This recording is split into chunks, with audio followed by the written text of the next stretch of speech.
Diku në jug të Ukrainës, ushtarët shkruajnë mesazhe sarkastike mbi një dron që së shpejti do të shënjestrojë një anije ruse në detin e Zi, pjesë e një fushate në zgjerim të Ukrainës, për të izoluar Krimen dhe për të dobësuar përpjekjet luftarake të Moskës. Duke vepruar shumë larg vijës së frontit, njësi të tilla kanë goditur më shumë se 180 anija dhe objektiva të tjera të transportit detar përreth Gadishullit gjatë 3 javëve të fundit, duke hapur një front të ri lufte.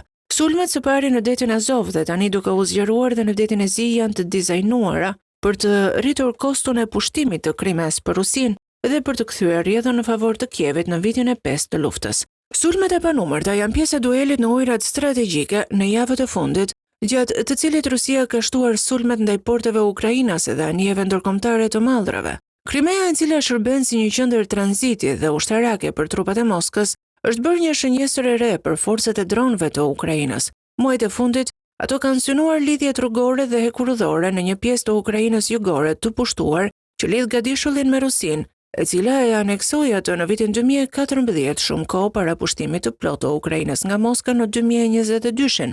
Kjo ka çuar në mungesa karburanti dhe në një gjendje të jashtëzakonshme në Krime, me objektet e energjisë dhe gazit që janë goditur gjithashtu sistematikisht. Tani sulmet ndaj cisternave të naftës, anijeve të mallrave e të tjera shënojnë një zgjerim të përpjekjeve të Kievit për të ushtruar presion mbi forcat ruse, duke i lënë ato pa burime. Që nga fillimi i fazës së re të fushatës së tyre në Korik, forcat e dronëve të Ukrainës nën komandantin Robert Magyar Brovdi kanë raportuar se kanë goditur rreth 6 anije në ditë. Brovdi thotë se qëllimi është shëmbja e mitit të dominimit rus dhe vendosja e kontrollit të plot mbi ujërat territoriale të Ukrainës. Fushata e re quhet Malochka, që nënkupton frazën Moska do të bjerë përmes Krimes.